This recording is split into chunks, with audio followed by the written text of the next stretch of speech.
server. If you want to, go check it out. It works on Xbox and PC, so link for that is going to be in the description. Thank you guys a ton for watching, and I'll see you guys in the next video.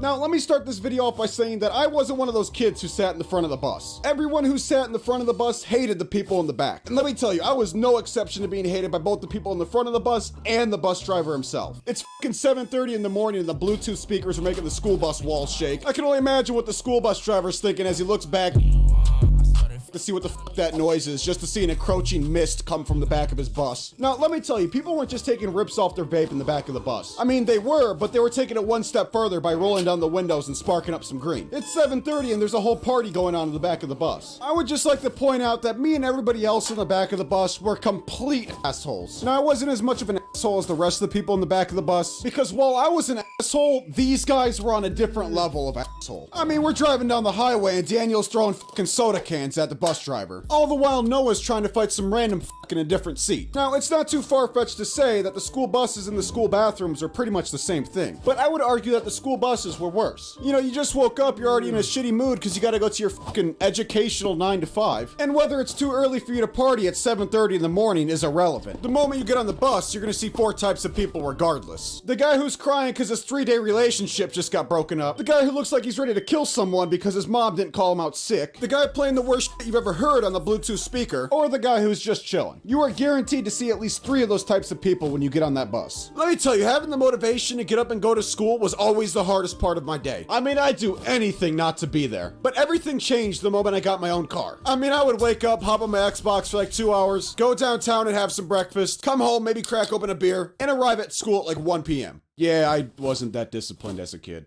But that didn't matter. I mean, I was living at large and in charge. That wasn't until CPS started knocking on my mom's door asking why I was always late to school. But that's a story for another time. So now that we're getting back on track, allow me to tell you a story about how a kid got robbed for an ounce in the back of the fucking school bus. I had just woken up and realized it was a fucking Thursday and I had to go to school. So I did what any normal freshman kid would do and tried to convince my mom that I was sick. Oh, Ma, you don't understand. My nose is clogged and I got a fucking headache from hell. That's unfortunate. You're going to school. Oh, please, I'm begging you.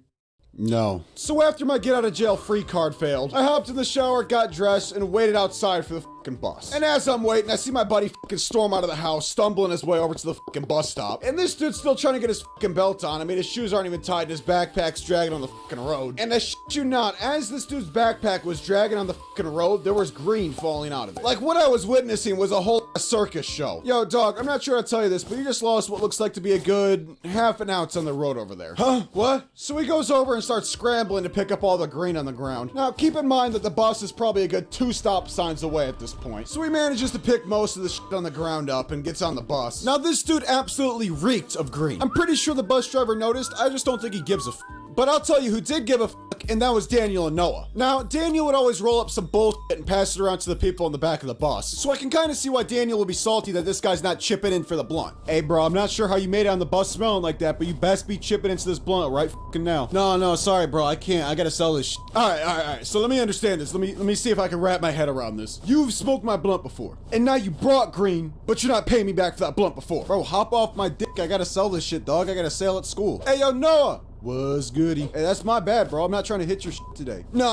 It's not that, dog. It's the fact that you hit my shit before, and now you're not giving me green back. No, I'm not making this shit up. Daniel was trying to get an 8th out of this guy because he hit his blunt a couple times. Hey, yo, slap me an 8th. Bro, I can't. I got you after school. That's me now, bro. Slap me a fucking 8th. Bro, I got you after school. Ooh, that's unfortunate, dog. I told you what the fuck was gonna happen. Now I got your shit, dog. What you can do about it? Bro, give me my fucking backpack back. Ooh, what we got in here? What the fuck? Now, I have no idea what kind of poor soul this guy was trying to sell his green to, because that shit was mixed with fucking pebbles and rocks. Now, I'd just like to take a moment to reflect on how fucking stupid this guy was. I'm sure this dude got up, realized he had a sale, didn't have any bags to put his green in, and just decided to start shoving that shit in his backpack. And then sometime later starts dragging his backpack on the road. Like, how do you manage that? So anyways, this dude gets up to try to get his backpack back, and Noah pushes his ass back in his seat. Now, I'm sure this dude would keep on fighting to get his shit back if it wasn't for the fact that the whole bus would start participating and beating this dude's fucking ass. So we arrived at school, Daniel snaked that shit into his locker, and 3 days later we were all smoking green with rocks in it. So in conclusion, don't bring greens to the back of the bus, or to school for that matter, because there's probably gonna be a kid like Daniel trying to swindle your shit. Thank you guys a fuck ton for watching the video, and I'll see you guys in the next one.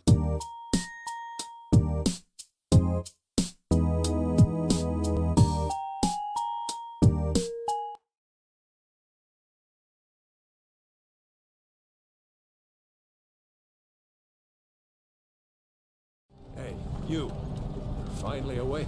Oh my god, bro. Hurry up and skip this fucking cutscene. Dog, this is a single player game. How'd you get in here? Oh my god, shut your ass up and skip the cutscene. I think we can all agree that 2010 through 2015 was pretty much the peak years of gaming. And my god, what a glorious time to be alive. You got classics like Skate 3, Black Ops, Battlefield 4, GTA 5, Skyrim, Left 4 Dead 2, Payday 2, and no matter which game you chose to play, you'd still have someone screaming directly into your ear. Bro, which one of you fuckers drew the game using a DSR? Bro, shut up. You can't even Bro, were you the one using the DSR? You're fucking dog shit, bro. Bro, stop fucking talking, bro. Look, I understand what you're saying. You're fucking dog shit this game. You're fucking terrible, bro. I'm telling you. How about this game? Go back and play Minecraft, bro. Playing console back then was a straight up war. Like the amount of profane shit people used to say back then would probably get your ass thrown in jail in today's age. I live in Smethwick, Birmingham. If you want the fucking brawl, come down Smethwick, ask for Danny G. I'll come out my house and I'll break your fucking leg. Gaming back then was perfect. You know, what more could you want? You know, you got your CDs all over the floor, some dude in your lobby's got a Connect mic and you hear his family fighting in the background. You got your mom yelling at you to go to bed for school tomorrow morning. You know, life was good. I mean, shit, the only bad thing about gaming back then was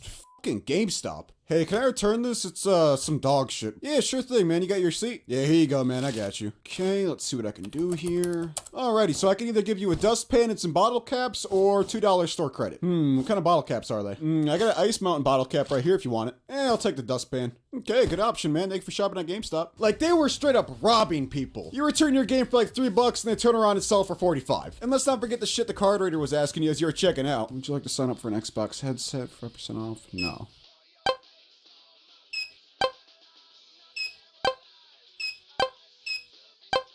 What the fuck is going on? No. Bro, what? Everything okay, sir? Bro, y'all's card reader is holding me hostage. Times were simpler back then, bro, I swear. Like, you put your CD in, it doesn't work, you rub toothpaste on it, you wash it off, you put it back in, and then it still doesn't work, so you proceed to throw your controller at the wall. Now look, you can't really talk about old Xbox consoles without mentioning the infamous, the legendary Red Ring of Death. I had it, you had it, your fucking grandma had it. That shit was like a fucking disease. If you didn't have it, consider yourself lucky. Because I swear, if you didn't have that thing in like a fucking super cooling refrigerator, that shit was bound to fail. I mean, I had my Xbox for a fucking year and it started blinking. People really underestimate how common it was. Shit would fail, you'd return it, it'd fail again, you return it, and then repeat that process about 3 times. Like, before you turn it on for the day, you'd stop and do a prayer to the Lord, begging him that nothing goes wrong. Please, Lord Jesus, let this shit work. I'm not asking, I'm demanding. Come on, come on. Let's go! Thank you, Lord, for letting this shit work.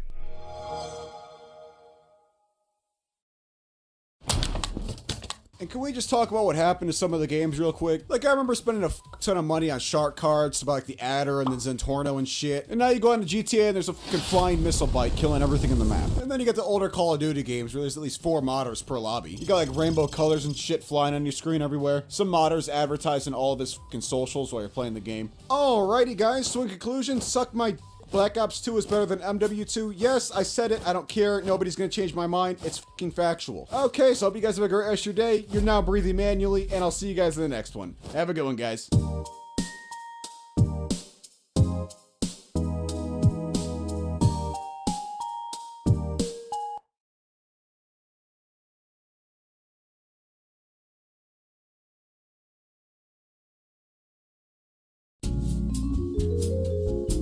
Excuse me, do you know where the bananas are? Damn, I wonder.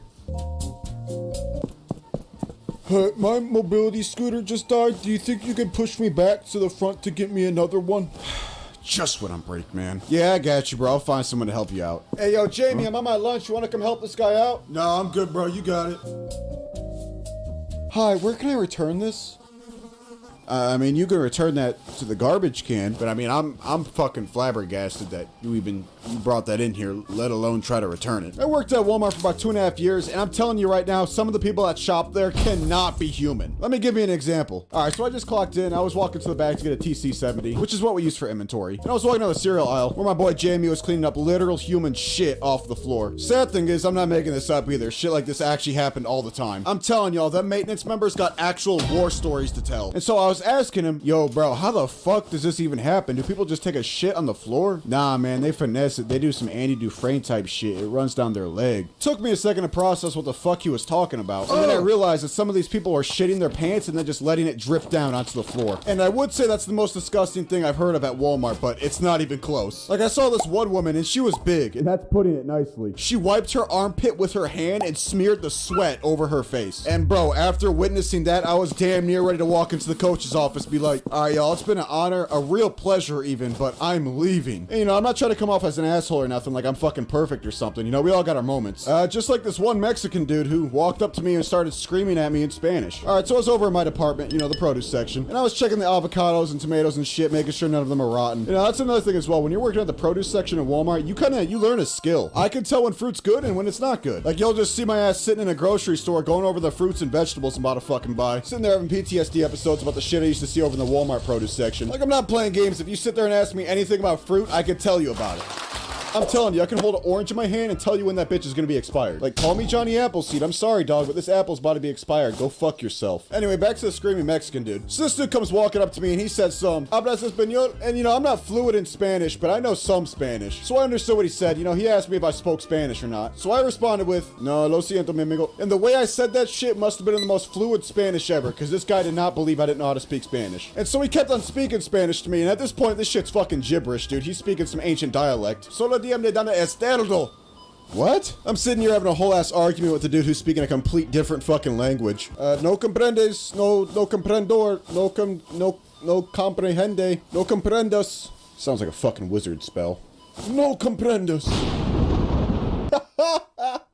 So at this point, this dude's making a fucking scene because he thinks I know how to speak Spanish. Like, this dude's getting mad because he thinks I speak Spanish and I'm just not trying to help him. And, you know, I can't blame him. I look Mexican as fuck, and that's probably because I am Mexican. But shit, for all I knew, this guy was talking copious amounts of shit to me in Spanish. And, you know, what am I to do in that situation? You know, I can't tell him to fuck off because he won't understand me. You know, normally if somebody's looking for something, regardless of what it is, I'll just send their asses to the garden section. Hey, I can't find the canned tomatoes. Do you know where they're at? Oh, yeah, we moved those over to the garden section. So I'm just sitting there getting yelled at by a dude who I couldn't even understand. At this point, I'm thinking it's all over. I'm thinking I'm about to have to throw out my hands and go outside and shank this dude's fucking tires. Now, my friend Danny over in the deli section probably saw my ass getting yelled at by a grown-ass Mexican dude. This dude's probably sitting here yelling at me about fucking tequila, soccer, and Moroccos. But Danny comes on over, and he's like the only Spanish speaker in the store. So I've got two people in front of me that are speaking in straight fucking Roman numerals. No idea what they're talking about. And I just see him walk away, trying to find whatever the fuck this dude was trying to find. To this day, I still don't know what that guy was trying to get, but it must have been important. That dude was yelling at me like he was looking for fucking insulin shots for his child or something. So in conclusion, do not trust the food at the produce section.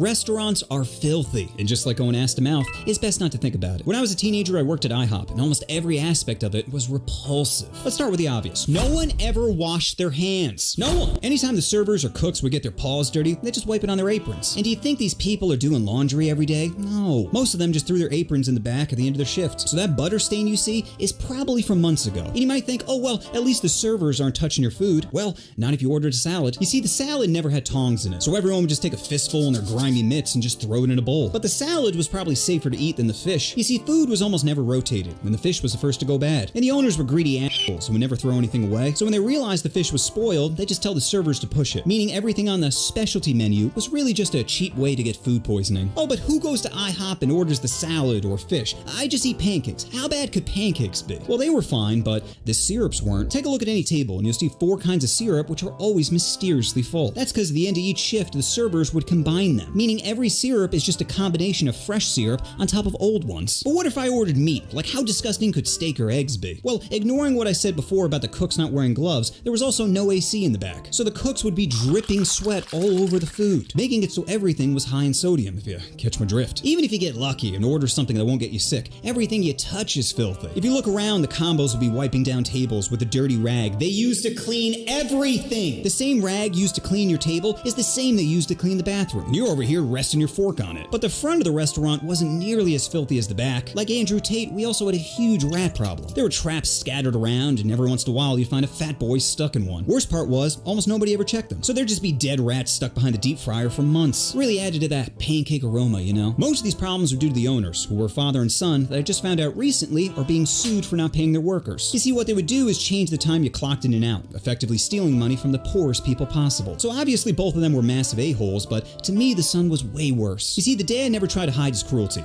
He'd just be a dick to everyone he met, while the son was much more manipulative. He came off as charming and personable, which made the fact he was stealing money from us even worse. Also, he had a massive coke problem. Like one time I knock on his door and say I need help with the customer. He comes out a few minutes later with powder very clearly on his nose, and I'm just shooting a look at the customer like, should one of us say something? But the managers always just caved to the customer's demands. That's why the best revenge was the one dished out by the servers. Like I had a customer call me boy once. He asked if we had any strawberry syrup, and I said, we might in the back. He said, well then go fetch it for me, boy. And personally, I don't like how many eyes he put at the end of it. Yeah, I'm pasty, but I felt all my black brothers behind me saying, teach that honky a lesson. So I took some strawberry syrup and made sure to top it off with some dirty rag juice. I had another customer not tip me and come back to the same restaurant. That's like committing arson and walking into the police station like, what do you mean there's consequences for my actions? And the dude decides to double down and insult me. He says, oh, you're still working here? Would have thought you got a real job by now. And my brain is just laughing going, oh, I am gonna murder your food. The dude ordered a salad as an appetizer, and I just tossed his tomatoes right on the ground, right after manhandling all of his lettuce. Best part was, after he was finished, he said the salad was quite tasty. But even if you don't piss off a server, it's risky sending food back in a restaurant. Like the first time might be okay, but if you send food back again, then don't be surprised if it's no longer edible. I had a customer say his steak was too rare and sent it back to the kitchen. The cook was upset, but he threw it back on the stove and cooked it for a little longer. I take it back out to the customer, who says now it's too well done and demands another steak. I remember just looking at him like, you don't want to do this, man. But some people just dig their own graves. So I go back into the kitchen and tell the cook he wants another steak. He's like, oh, he wants another one? How about this one? And then just throws a steak on the ground. How about this steak? You think he wants this one? Starts pushing around with his foot. I'm like, I didn't see anything. 10 minutes later, I come back and he hands me a plate saying, tell him I made this extra special. And I remember just being repulsed as I handed it to the unsuspecting customer, trying not to make eye contact as he takes his first bite. The ultimate takeaway you should get from this video is never mess with someone that prepares your food. It's not worth it. Best case scenario, they learn a lesson.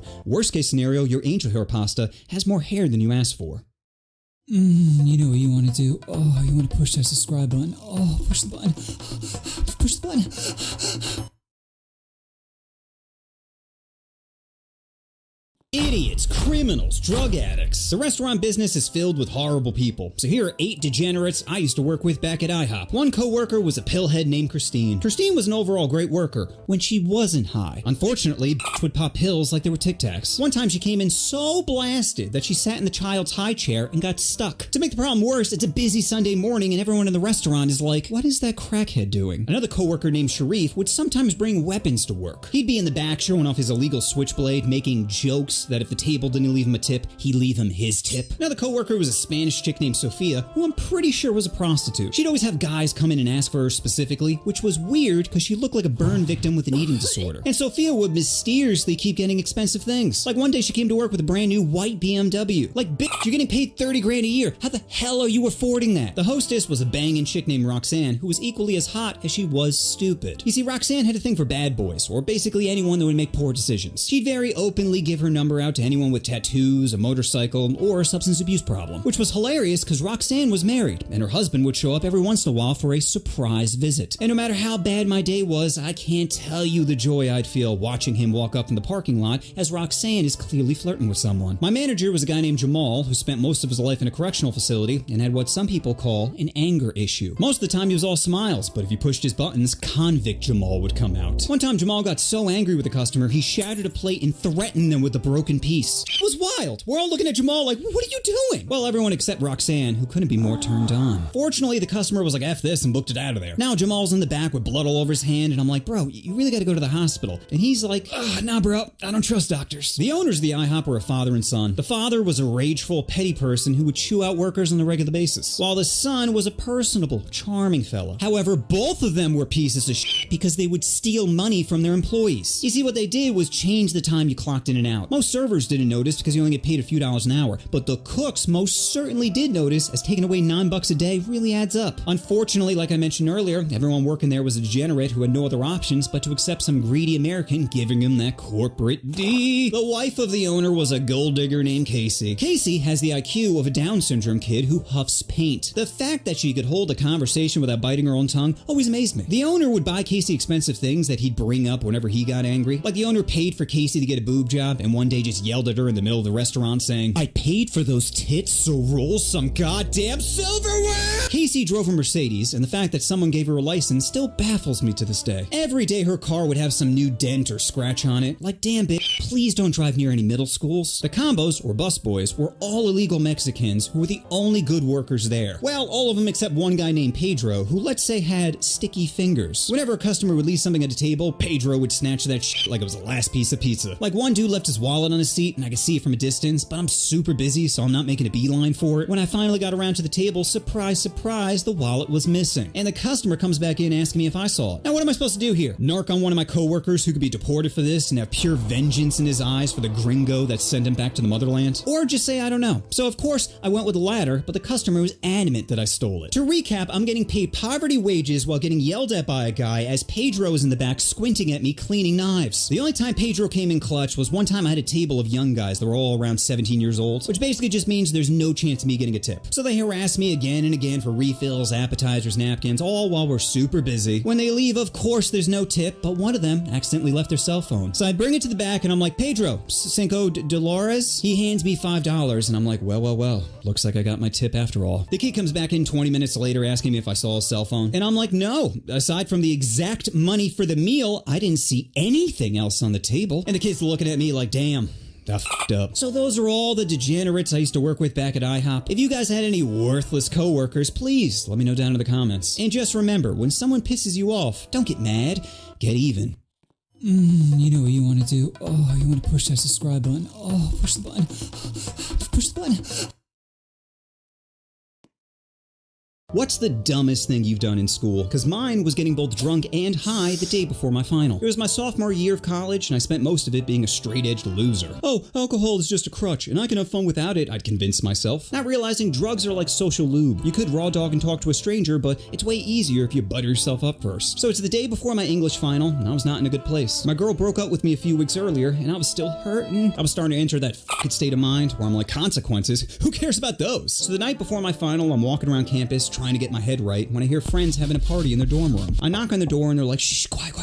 Who is it? I'm like, it's Steve. They're like, hey homie, you can come in, but we're drinking, so I don't know if you want to get involved with this. Basically meaning it's illegal to drink on campus, so if I get caught there, I'm screwed. But I'm like, yeah, it's all good. You mind if I come in? And they're like, yeah, of course. So I'm chilling for a bit, but to be honest, I'm being kind of a Debbie Downer. My buddy, seeing them in a depressed mood, offers me a beer, and I was like, sure. Buddy's like, wait, are you serious? Bro, Steve's gonna drink. For real? Yeah, buddy. About time. So they all crowd around me like a big titty Asian at the club, waiting for me to take my first sip. I take a massive chug and immediately was like, this tastes like dog shit. Buddy's like, it's Keystone Light. What did you expect? I'm like, do you have anything to chase this with? He's like, to chase beer with?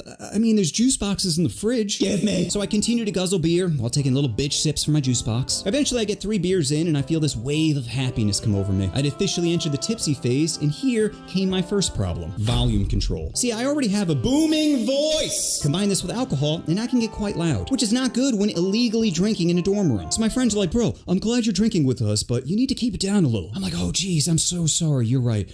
Anyway, you guys want to play Mario Kart? Like, no matter how many times I was told to keep quiet, I just get fluctuating back to way too loud. Then I get a text from my friend Tracy, and that's when I experienced the second effect of alcohol, beer goggles. My desire to pork my friend, like my Johnson, rose dramatically. You see, sober me found Tracy to be a 6, but tipsy me, Tracy moved to a 7 real fast. I'm like, does beer always make you this horny? And they're like, no, going through puberty makes you forever horny, but beer will make you smash people you weren't originally into. Anyway, we continued hanging out, drinking, playing Mario Kart, when my buddy starts rolling a joint. night. And since I was in such a good mood from the alcohol, I'm like, you mind if I smoke with you guys? And my homies just looked at each other smiling like, damn dude, we've waited all year for you to say that to us. So my buddy rolls up a fatty and we head to the woods. Being a noob who's never smoked before, I didn't know how to properly inhale. So on the first hit, I just held it in my mouth and it never got into my lungs. My buddy was like, just swallow it. And I'm like, I ain't no hoe. He's like, no, just swallow the smoke. That way you'll know it'll pass by your lungs and you won't just waste it by putting it in your mouth. So I take a hit, swallow it, and pass it to the right. By the third hit, something in me snapped, and for whatever reason,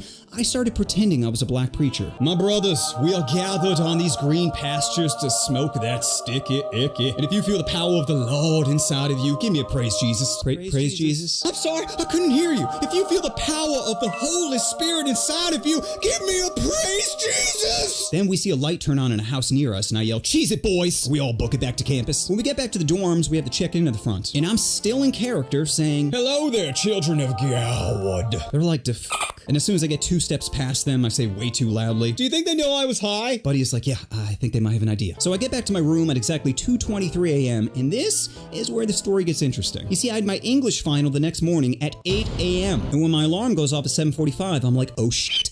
I'm still fucked up. So I go to class super paranoid that people are gonna think I'm on drugs. I sit down, try not to make eye contact with anyone when the person behind me asks, do you think we need a pencil? And I was so out of it, I just said, God works in mysterious ways. The teacher eventually hands out the exam, and I'm going through it while progressively getting distracted, like, okay, how many sonnets did Shakespeare write? Is that a butterfly? Butterfly pretty. Tits, focus. Eventually I get through all the multiple choice questions, but at the end of the exam there were 2 questions you needed to write out a paragraph for. And I was like, oh no. Because zooted or not, circling an answer is pretty straightforward. Writing out a coherent thought is much tougher. The first question was describe your experience going to a poetry reading. Now, I did go to a poetry reading, but I stayed for maybe 3 minutes before they asked me to leave. You see, the dude presenting had a poem titled Apple Tree. That went, my apple tree is tasty and sweet. My apple tree is ripe for the picking. My apple tree is long and hard. And I'm just laughing, looking around, going, we all know he's talking about his dick, right? Right? Anyway, even though I was kicked out, I knew exactly what my teacher wanted. The presenter's pacing, tone, inflections dramatically shaped how I viewed the poem, blah, blah, blah, blah, blah. The second question is where trouble started brewing. You see, it asked my experience going to a school play, and I did attend a play, but I hated it. So instead of writing what the teacher wanted to hear, I wrote how I really felt. So I started with, I saw the Little Shop of Horrors, but they should have called it the Holocaust, because it was an atrocity. The acting was so bad, it felt like they committed a hate crime, and the plant on stage looked like a 2-week-old fetus they found in the dumpster. And as I'm writing this, I'm like, oh, I shouldn't be doing this. But the drugs were just too strong, and my true feelings for the play needed to come out. Anyway, after the exam, I was like, well, I probably would have gotten a B, but maybe with the Hitler comments, I'll get a B-. And to my surprise, I ended up getting an A-. I'm like, how the hell? And the more I thought about it, the more it began to make sense. Like, my class was at 8 in the morning. No one ever participated. Everyone just looked down, praying the teacher would never call on them. So I think what happened was the teacher was just happy someone finally expressed themselves honestly. Either that, or maybe he got a little zooted himself. You know what?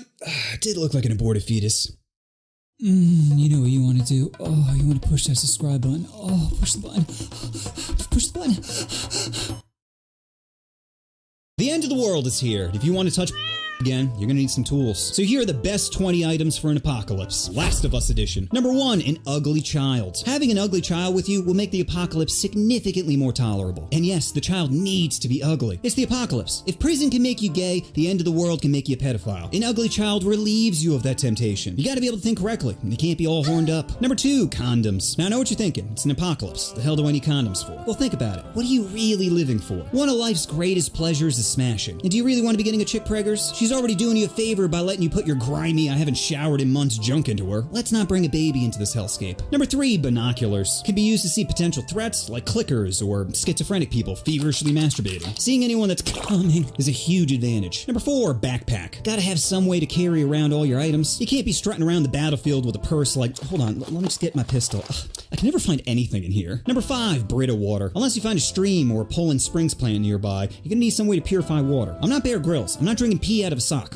also known as the R. Kelly daiquiri. Number 6, crossbow. Probably the best weapon in a zombie apocalypse. It doesn't make a lot of noise, arrows can be reused, and most importantly, it's totally badass. You see, humans love to assert their status in life, and a Gucci belt was totally pre-apocalypse. You need something that'll make other survivors ultra jelly, and a crossbow is the ultimate in big dick energy. Number 7, dog. A well-trained dog can be the ultimate resource. It's an expert in finding food, can warn you of potential threats, and most importantly, when you get lonely, and I mean real lonely, a dog can, fill the void if you catch my drift. All you need to do is close your eyes, put on a little bit of peanut butter, and voila, you're now being rescued by Angela White. Number 8, duct tape. Thousands of uses for duct tape. Repairing items, making weapons, kinky way to spice up your love life. There are almost unlimited uses for it. The only downside is like a hamster's pussy, it isn't reusable. Number 9, first aid. I can't believe humans ever survive without first aid. Like imagine being the first settlers here in America, traveling on a ship for months across dangerous and rough seas, feeling the overwhelming joy as you see land, knowing you made it, only to die from a splinter that gets infected. Before modern medicine,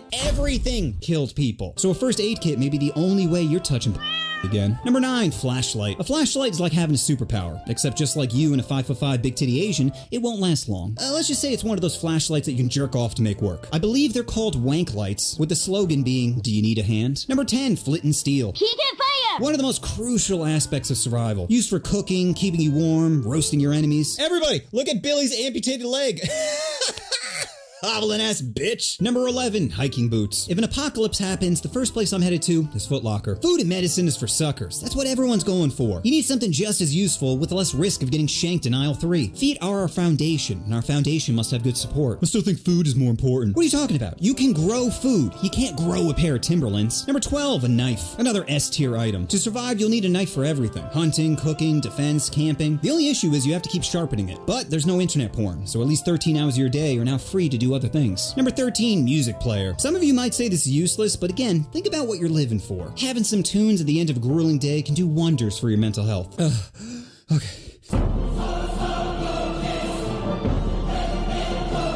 Number 14, a radio. Realistically, this is the only way you're escaping a zombie apocalypse. But at the same time, you'll never know if it's a trap. Hey, if there's any survivors out there, you should come to the Walmart in Los Angeles. We have so much food, shelter, top shelf pussy, and like no one is going to shoot you in the face as soon as you arrive. No one is going to murder you, take all your stuff, eat your body. It's not going to happen. I don't even know why I keep bringing it up unprovoked, because it's not gonna.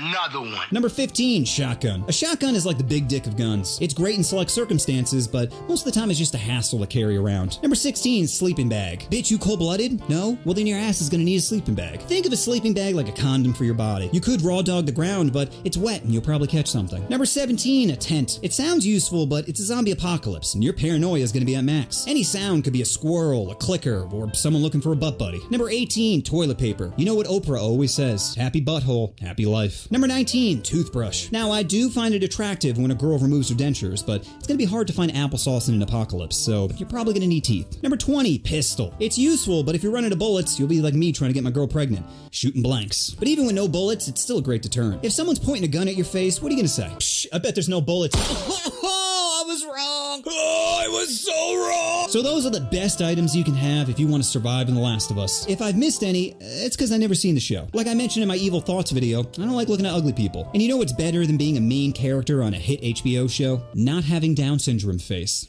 You know what you want to do. Oh, you want to push that subscribe button. Oh, push the button. Push the button.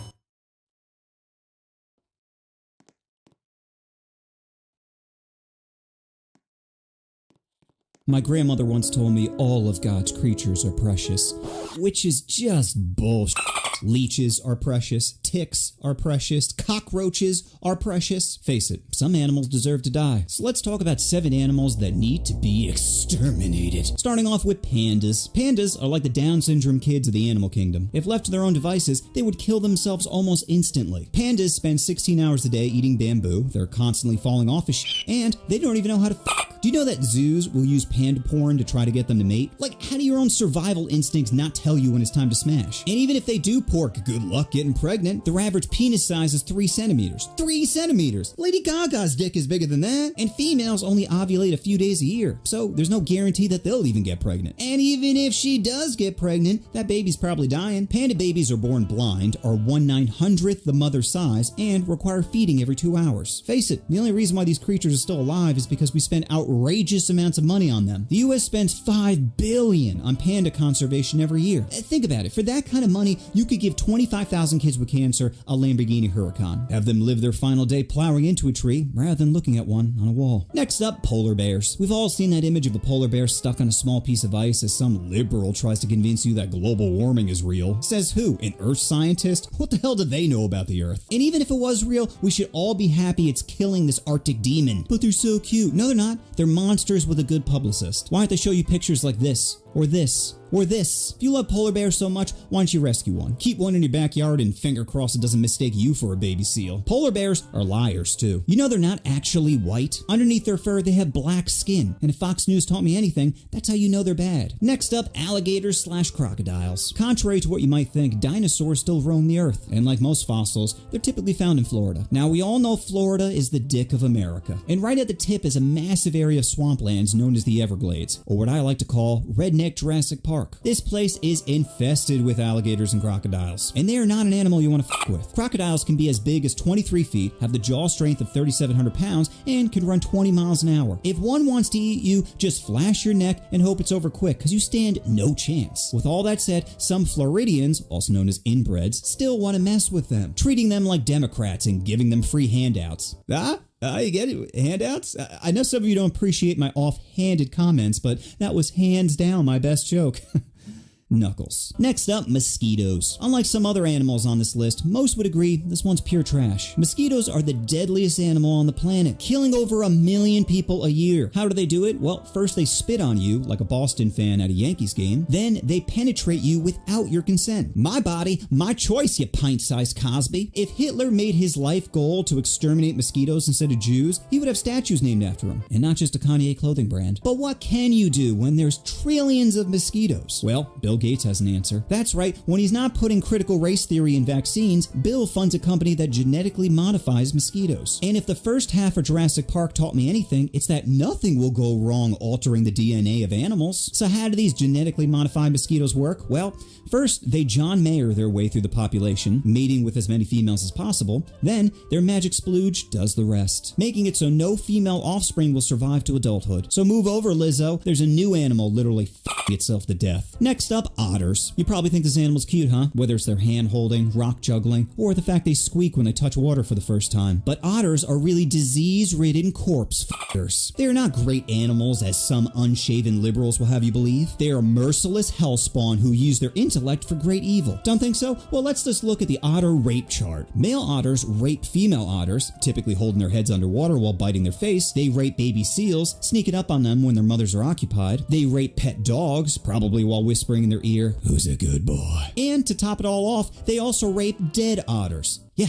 you heard me. Male otters have been known to have sex with dead female otters. Horrible, I know. You know what else is horrible? Male otters will also hold their babies hostage in order to try to get food. Bro, imagine trading your infant for a Big Mac. And to top it all off, when fighting, male otters will bite down on their opponent's penis. Dude, I've gotten into some scuffles in my life, but if someone tried to bite my dick off, then I'm literally John Wicking their entire family. Next up, koalas. This might be the dumbest animal on this list. They have one of the smallest brain-to-body ratios of any mammal. The only thing they eat is eucalyptus leaves, which has almost no nutritional value, and the only reason they know it's food is because it's in a tree. If you took those same leaves and laid them flat on a table, the koala wouldn't recognize it as food. They're too stupid to adapt their feeding behavior to cope with any change. In a room full of potential food, they would literally starve to death. That's like taking the top bun off a sandwich and being like, "Where did my BLT go?" But they're not just simple-minded, they're also disgusting. Like most mammals, koalas feed their babies, called joeys, milk. When transitioning from milk to eucalyptus leaves, the joeys frequently will not have enough gut flora to handle the digestion. To solve this, the babies will literally suck on their mother's anus until she excretes a fecal pap. So just to clarify, baby koalas go ass to mouth on their own family. Kill it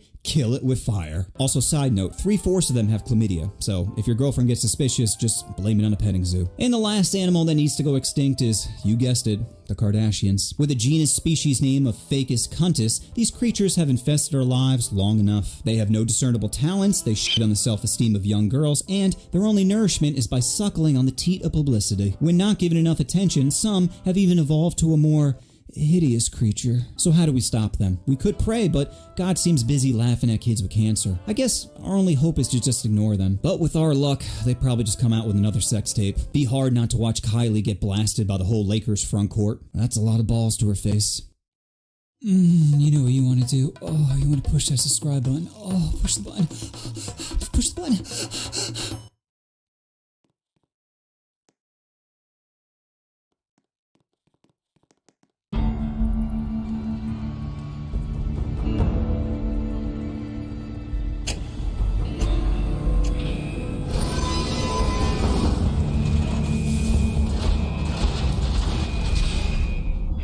The small flies that you can find swarming around various corpses in Fallout New Vegas are actually low-poly tiny bloat flies. This is just another small detail that I think makes the Fallout series even better when you look at it as a whole. While in New Vegas, if you visit Vault 22 and you go inside Sarah's room, you will be able to see a portrait of James and Catherine from Fallout 3, the Lone Wanderer's parents. Now, this is either a Fallout 3 Easter egg for some reason, because of the Vault Tech connection, or this is just a photo reuse asset situation. Either way, it is an interesting discussion piece. If you manage to get the Sheriff's Duster in Fallout New Vegas, you'll notice that it's the same Sheriff's Duster that Lucas Sims had in Fallout 3, down to the Sheriff's Star, which even says Megaton. Now, this could be a Fallout 3 reference, but that's highly unlikely. Odds are it's just an oversight and a reused asset. Boy, I really hope somebody got fired for that blunder. Just outside the border of New Vegas and Freeside, in front of Camp McCarran, we can find the fabulous New Vegas sign. Adorned in lights, the sign welcomes or warns worried travelers that they are entering New Vegas proper. It would seem someone left a tiny bit of positivity in the message, as we can find a small smiley face drawn inside the O of welcome, a terrific greeting to a beautiful city. Shout out to Bees from the Discord server for showing me this one. Link to the post is in the description. In Fallout New Vegas, if you have the Wild Wasteland trait, you can find this group of aliens to the north of the city. While most players go in blasting, if you remain hidden and take out just the alien captain, the other two aliens will remain non-hostile to the player. It's always nice to have some friends in the Mojave, especially when they're from out of this world. When testing Fallout New Vegas, Obsidian used a test cell NPC named Testicles the Debug Centurion.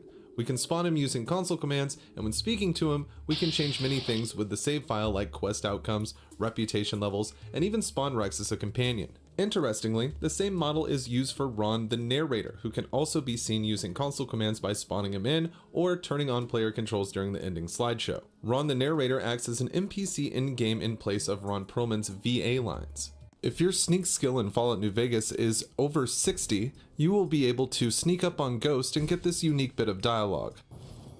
Didn't even hear you come up the ramp. You don't broadcast your movements.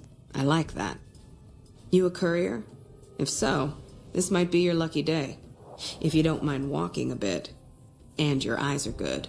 In Fallout New Vegas, inside Sloan, we can meet Snuffles, the mole rat with the busted leg. But we will be focusing on a fun fact about a different part of his body in this video. It has always been a fun little factoid that Snuffles actually has a higher intelligence stat than Caesar, with Snuffles the mole rat maintaining a solid 5 intelligence, and the infamous leader of Caesar's Legion holding firm at 4 for the stat. Some would argue this is because Caesar has a brain tumor. I think it's just because Snuffles is a genius.